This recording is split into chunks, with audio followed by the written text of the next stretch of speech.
나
Namamida Butsu. Namamida.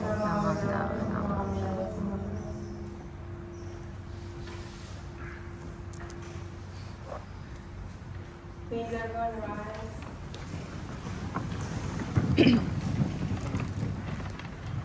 Buddham saranam gacchami. Dhanam saranam gacchami. Sangham saranam gacchami. Fortunate is it to be born into human life. Now we are living it. Rare is it to encounter the teachings of the Buddha. Now we hear it. If we do not seek the truth of the Dharma in this life, in what life shall we find it? Let us reverently take refuge in the three treasures of the truth. I take refuge in Buddha. May we all together absorb into ourselves the principle of the way to enlightenment and awaken within us our highest inspiration.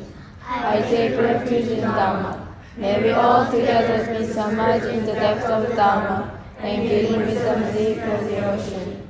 I take refuge in Sangha. May we all together become unity into your core and life of harmony and spirit of universal friendship, free from our selfish behavior by taking responsibility. Even through ages of myriads of kalpas, hard is it to hear such an excellent, profound, and wonderful teaching. Now we are able to hear and receive it. Let us truly understand the true meaning of Tathagata's teaching. Namamida Butsu. Namamida Butsu. Namamida Namamida Butsu. Butsu. Namamida Butsu. Namamida Butsu. Our understanding of Jodo Shinshu. I am one of everyone. I am part of the world. I always receive help and support from others, which is called other parts to make my life enjoyable.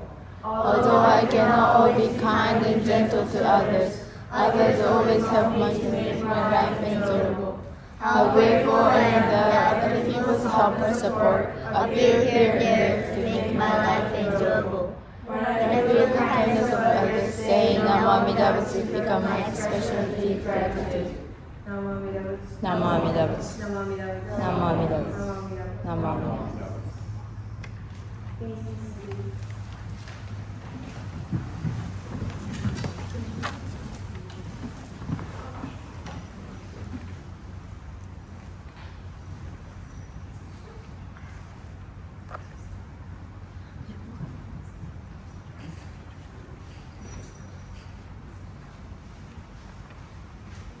Good morning, everyone. Good morning. Thank you so much for coming for the Fresno Betsy Buddhist Temple Friends and Family Service, especially focusing for the lay service. So I just received a cue from Tran Nguyen, which is today's special guest speaker.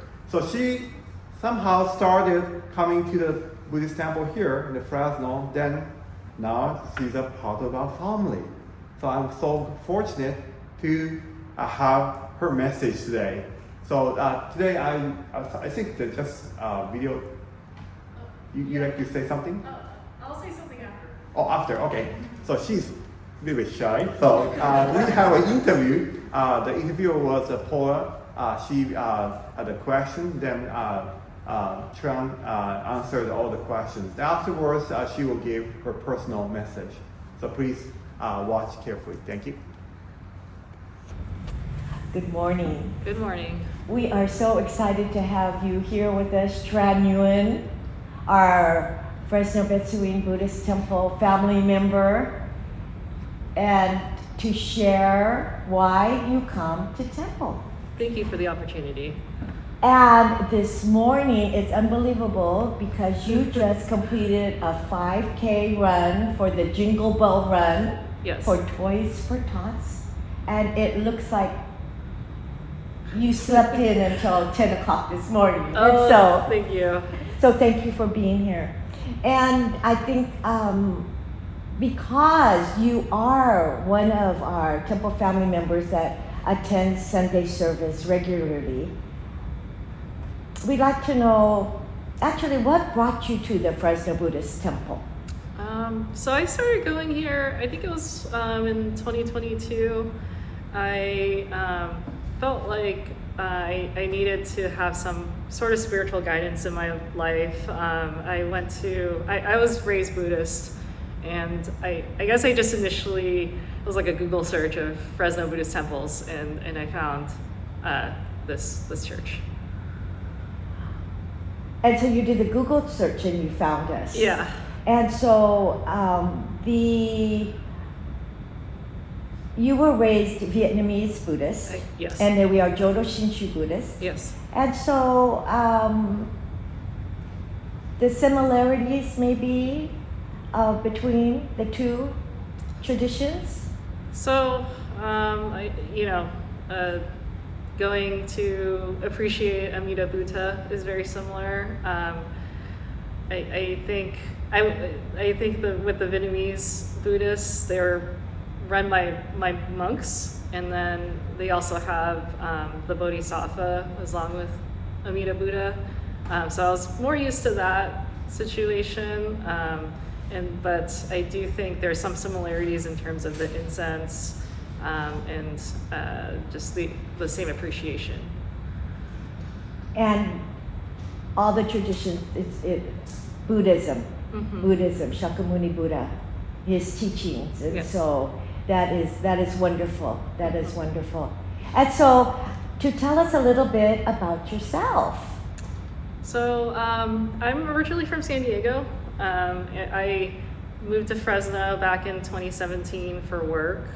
So I've been living here since then, and I enjoy running, I enjoy cooking, I enjoy baking, and just living my life here. That's great. And so, as far as career-wise, your work that you're doing here in Fresno? So I'm an attorney here. So I currently work for the Fresno County, but I originally moved here. I worked for a legal aid organization, and then worked in Kings County for a bit, and then now I work for Fresno County. Ah, well, wonderful, wonderful. And then, like you said, you like to run, Mm-hmm. and so when you're running too, I would imagine that is kind of a spiritual type of calming. Is that kind of a feeling that you have when you run also? It's a really good stress relief for me. I guess before the pandemic, I used to run just at the gym on the treadmill, but then while the pandemic occurred, things were closed, and I got more into running at that point, just running outside, and then I found various running communities out here, and so now running to me is an opportunity to see friends and just get out of my head a little bit. Yes, I would imagine. And I think physically too, it's just a wonderful opportunity, mind, spirit, and body, Mm-hmm. to be able to enjoy and to be able to physically to do that too. And so as far as why you do attend the Fresno Buddhist Temple specifically, is there something that does draw you to returning to our temple here? So I enjoy going to service to hear the Dharma message and to be with the Sangha members. I think for me it's an opportunity to just feel like I have a space to just enjoy being around other people, other Buddhists, and to learn something new.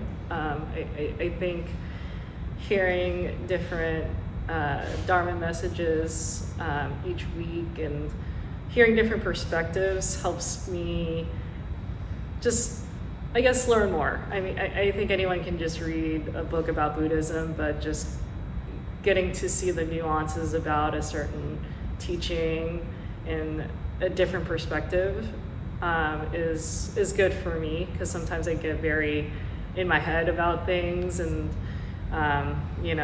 learning how to just not feel like everything is set in stone, and just kind of have a more open perspective and keep an open mind. So are there any of the teachings that you find most helpful?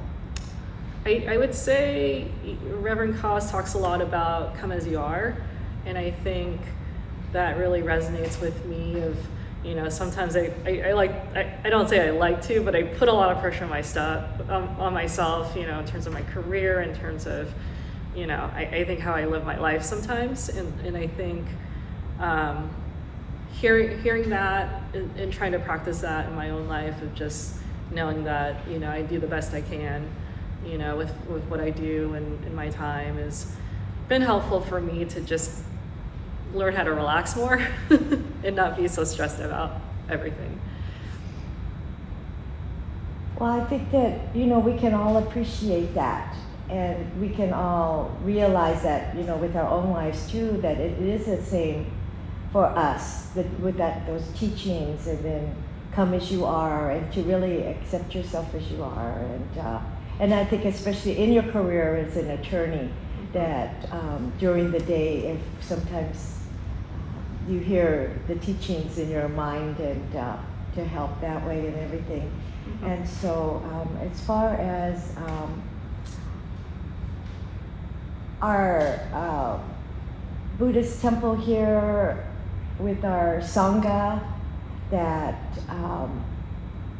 with our services too, and with our chanting and the sutras, and I'm just thinking, so as a child you were raised in the Vietnamese Buddhist temple, and in the presence of monks. Right. And so that was a different environment too. It was a really different environment. Growing up, I didn't go, they didn't have a Sunday service like this. I would only go to the temple during Lunar New Year, so it was once a year, and it was just, I would come to pray, offer incense, and then leave. And so this temple was a little different for me, of having a Sunday service to go to, and meeting new people in the Sangha, in that sense. I was a little intimidated at first to go to service here, but then I felt welcomed by everybody, and, you know, I enjoy being with the Sangha here. Well, we surely hope so. And I think you became a member the same time about as David Thule. Oh, yes. And you had that running connection, because of course we know that David just completed his 200 miles of compassion for Nathan Imura in Sacramento as a fundraiser too. And so I think, to me personally, I thought that was a beautiful connection. You know, that the two of you have that running background and something in common. And now to attend our Jodo Shinshu temple together, coming from different backgrounds. Although I think with Buddhism, the similarities, I think it's just wonderful that you are being able to experience and to continue your Vietnamese tradition of Buddhism, and now you have the Jodo Shinshu also, and then it is all one.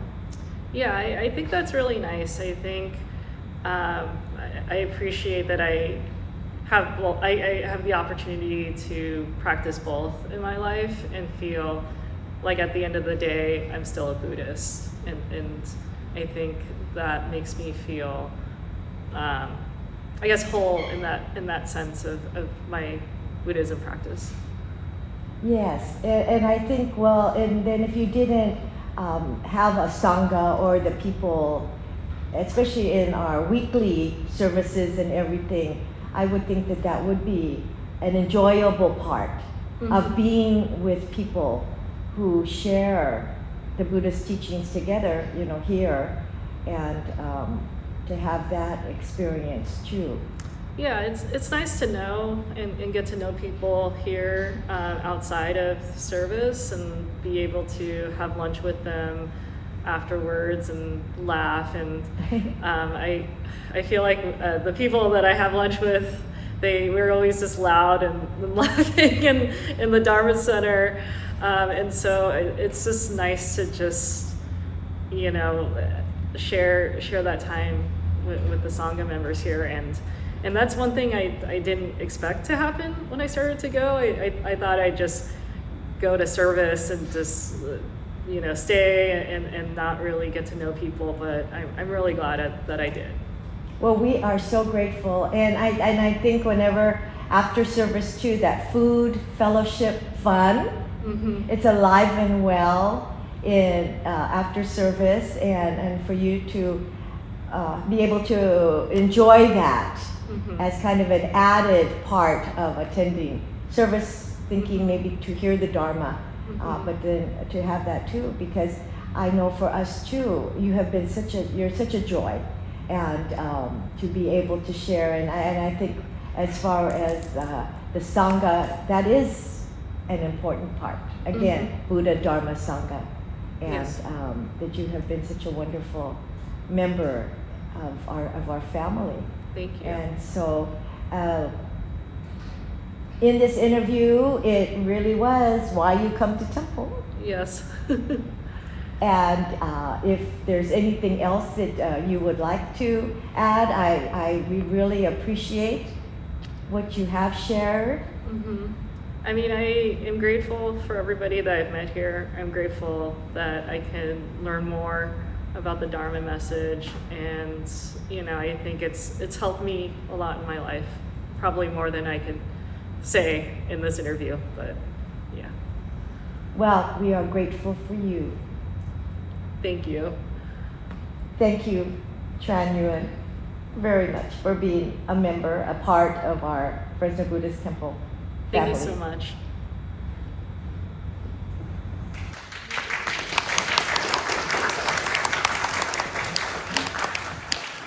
Thank you so much, everyone, to listening. So this video is also will be available in the YouTube channel. So please, afterwards, please we watch it. Okay. So now we will have a real Tran Nguyen who will be speaking. Please come. Hi, good morning, everyone. Good morning. I just want to thank everyone for the opportunity to share my Dharma message. Some of you I've said that I wasn't sure if I was going to get chosen again because I already do the Lunar New Year talk in the year, so I wasn't expected to be asked to speak twice. So this was a little unexpected, but I'm grateful to share that with you, and just want to say again, I'm glad to have met all of you here in this space, and some of you probably know I'm going to be moving up to Sacramento next year, so I'm glad I got the chance to share this before I leave, but I'm not leaving right away, so I have another month, so hope to continue to attend service as much as I can in the next few weeks, and see all of you and spend time in the Dharma Center after service and all that. So thank you.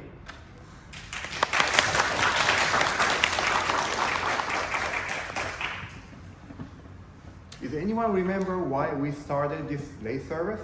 So originally I was asked, why we don't have a lay speaking opportunity.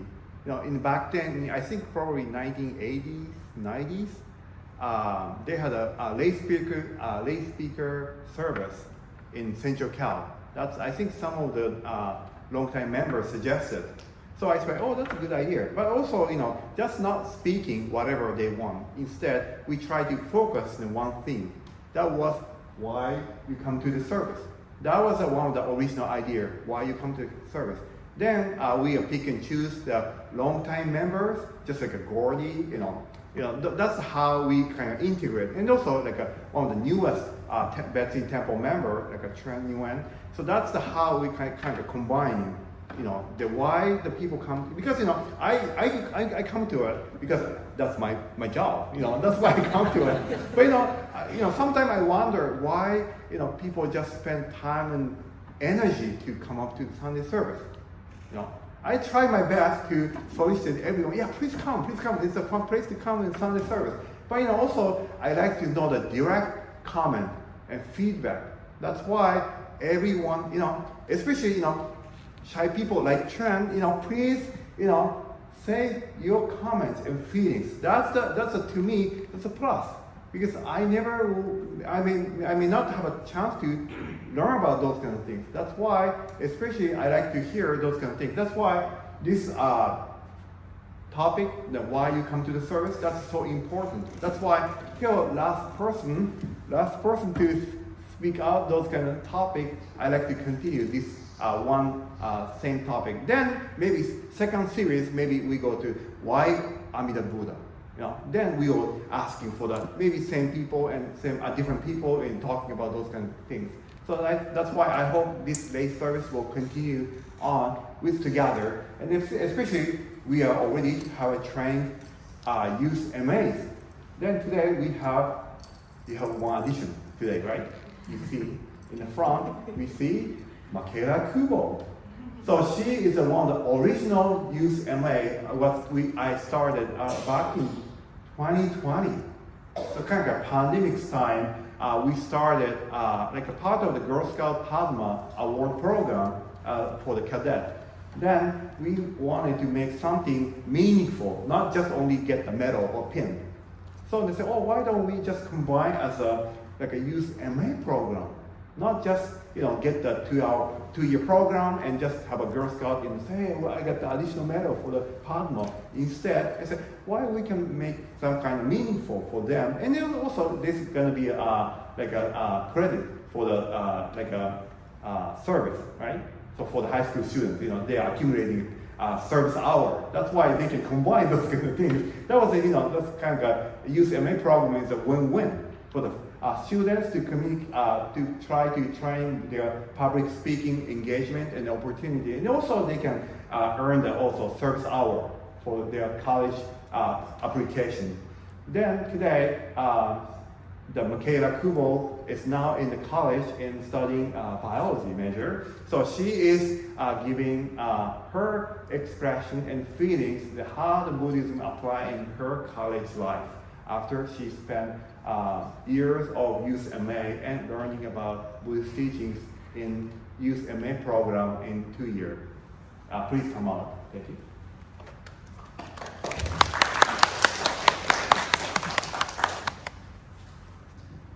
Good morning, everyone. Good morning. I'm Makayla. I'm a second-year pre-optometry student at UCLA currently, but I came back because I'm on break right now. So I just wanted to share some of my experiences in college and how I felt like, I can relate Buddhism to my everyday life because college is a lot different for me than high school was. But I feel like when I went into college, I kind of had these expectations for myself and set a lot of goals, which is not necessarily a bad thing, but I put a lot of pressure on myself to meet all these goals, like becoming director of like my dance team and being on the educational outreach committee for Bruin Vision Project, which is like an optometry club. And then obviously doing well in my major, volunteering, all of these things to help me get into optometry school.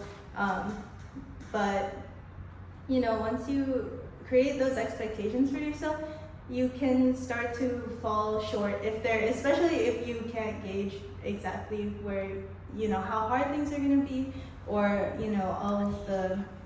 how hard it'll be to meet those goals you set for yourself. And if you start to lag a little behind, you create suffering for yourself by, not living in the present and thinking about how you're doing your best in the moment, but just being like, oh, well, my best isn't good enough and, I'm not good. And it creates a lot of pressure and suffering.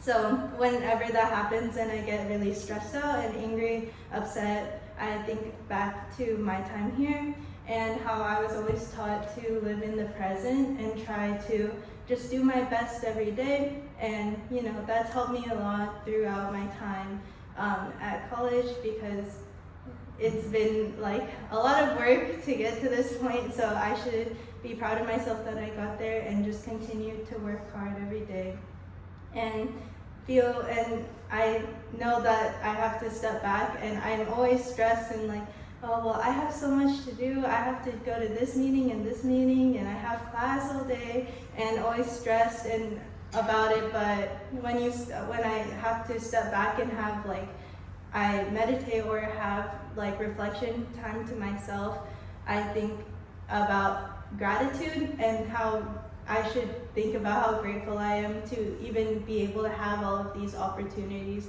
to be able to go to a university, to be able to aspire to be, to be someone who helps people, because not everyone will have the same opportunity as me. And I'm very lucky to be in this position despite how much pressure I put on myself. So yeah, no matter how hard things seem, gratitude is always something that helps bring me back and bring me back to my time here and thinking about that.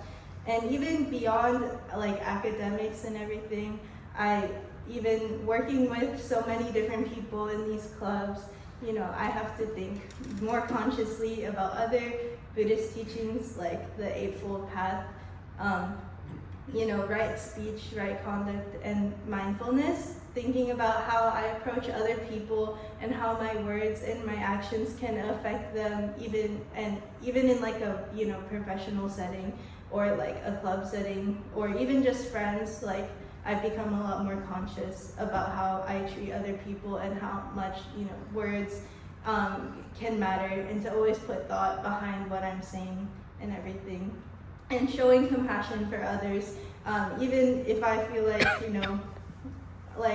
like frustrated that maybe they're not fulfilling all of the expectations that I have for them. I had to look back and realize they have different circumstances, and if I shouldn't create expectations for myself, I shouldn't create too many expectations to burden others. So thinking back and having compassion for them and being mindful of their situations has also helped me a lot when just kind of dealing with day-to-day interactions with other people at college. But yeah, that's kind of all I had for today. Thank you for listening to me talk about my college experience. I appreciate everyone coming out today.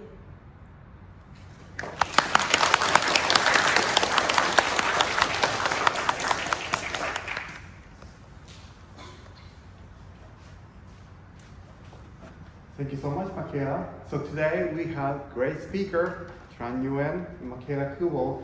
They are, so the Tran is coming from San Diego to Fresno, then now leaving to the Sacramento. Then first time when I hear her opportunity, I said, that's great.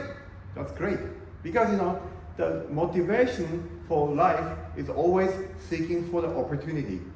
Just like myself, I came from Japan. So if I did not seek my own opportunity, I'm not standing here. I'm still somewhere in Kobe or Osaka and doing all different jobs. I will never have a chance to see each of you. But I just grabbed every opportunity to climb up to this stage. That's why I'm standing here. That's why I'm so proud how the Tran is making a course of a life by herself. That's great. Because if she didn't do it, even she didn't have a chance to do it. That's why I say, that's sad, but that's so grateful because she chose to how she can grab the opportunity to go there. That's why that's so congratulating. Then like Makayla, I know she's from like a Clovis North local girl, but now she's down to the South Bay and enjoying the LA life, right? But we understand, that's missing, leaving our kids to all the different parts of California. But once a while, coming back and share the great opportunity and experience how she was living and extending her potential and what is seeking her opportunity. And now I was hearing, she was started as a bio major, and now she's an optometrist. That's great. That's how life moves on. That's one of the most essential teachings of Buddhism, impermanence, right? Impermanence is not something negative word, impermanence, or nothing solid forever. But because of that, we can seek the opportunity. Then we can pick and choose whatever we want to try our best. Like Makayla said, try our best. Tran did her best. Then now she is seeking continued opportunity. That's, I think, the great part of Buddhism, talking about impermanence. Impermanence is nothing about just a life will not forever. Because the life is not forever, while we can try our best, then that will motivate ourselves. That's how I came up to this present moment. So I hope everyone learned a lot from Tran and Makayla's today's message. So I think that was great, much better than my talk. That's why I really appreciate this lay service. Then I'm sure everyone has a different, unique memory and experience to share about. So please don't hesitate. I know I say, oh, I'm not a great speaker. I'm not looking for a great speaker, or I'm not looking for like a TED Talk speaker. We like to have everyday people speaking experience. That's the Jodo Shinshu. That's the Jodo Shinshu. That's the uniqueness of Jodo Shinshu. So please don't hesitate. Don't be frightened or worried about it. Just share with it. If you are worried about talking and speaking at the podium, ask the professional Paula. She will pull all the questions from you. So you don't have to worry. No brain. Just talk naturally. So I hope everyone will continue this lay service. Then we'll continue to motivate why we have Sunday service. Why we have a Sunday service. Not just listen, to share your story. That's a Jodo Shinshu. So again, thank you so much for participating in today's lay Sunday at the Fresno Betsy. Then today's the last regular Sunday service for 2024. So I hope everyone will continue to come a special service on 31st and January 1st. We will have a special service, especially December 31st. We have a buckwheat noodles, and then we hit the bell on the outside. Okay. Then New Year Day, I may serve special sake. So please come support. Don't just come for the sake. But anyway, so if you come, I will try. My mission here in Fresno, I try to make everyone fun to come to the temple, not to work or not duty or religious duties. So I hope everyone will continue to come and enjoy Fresno Betsy to look forward to 2026 and 125th year anniversary. So please stay healthy and please continue to come to the Buddhist Betsy. In closing, everyone join me, Gakushou. Namo Amidabu. Namo Amidabu. Namo Amidabu. Namo Amidabu. Namo Amidabu. Namo Amidabu.